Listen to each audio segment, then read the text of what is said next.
சஹாபாக்கள் நபி ஸல்லல்லாஹு அலைஹி வஸல்லம் அவர்களை பின்பற்றிய விதம் ஆச்சரியமானது. இப்படியும் ஒரு கூட்டம் உலகத்திலே இருந்திருக்கிறது என்பதை இந்த உலகம் ஆச்சரிய கண் கொண்டு பார்க்க வேண்டும். அபூ ஸஈத் அல் குத்ரி ரலியல்லாஹு அன்ஹு அவர்கள் சொல்கிறார்கள், ஒருமுறை நபி ஸல்லல்லாஹு அலைஹி வஸல்லம் அவர்கள் சஹாபாக்களுக்காக வேண்டி தொழ வைத்தார்கள்.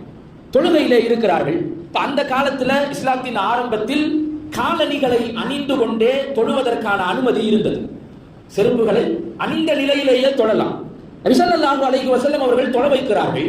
தொழுகையின் ஊடே நபி அவர்கள் தான் அணிந்திருக்கிற காலணியை கலற்றி வலதுபுறமாக வைத்தார்கள். இதை பார்த்த சஃப்பு சஃப்பாக நின்று கொண்டிருந்த சஹாபாக்கள் நபி ஸல்லல்லாஹு அலைஹி வஸல்லம் அவர்கள் செய்ததை அப்படியே செய்தார்கள். தொழுகையை முடித்து திரும்பிய நபி அவர்கள் பார்க்கிறார்கள், எல்லோருடைய செருப்பும் தனியாக இருக்கிறது. நபி அவங்க கேட்டாங்க, நீங்கள் எதற்காக வேண்டி உங்களுடைய காலணியை கலற்றினீர்கள்? பதில் ஒன்றுதான், யா ரசூலல்லாஹ், நீங்கள் கலற்றினீர்கள், நாங்கள் கலற்றினோம். தாங்கள் செய்தீர்கள், நாங்கள் செய்தோம்.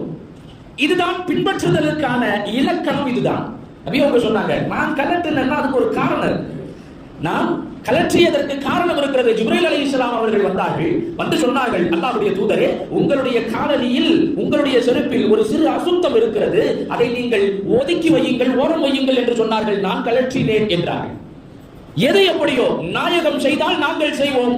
இதுதான் இத்திபா, இதுதான் பின்பற்றுதல். ரசூலுல்லாஹி ஸல்லல்லாஹு அலைஹி வஸல்லம் அவங்க சொல்லலையே, சொன்னதுக்கு பிறகு செய்து கொள்வோம் என்று அல்ல. நபி அவர்கள் செய்தார்கள், நாங்கள் செய்தோம்.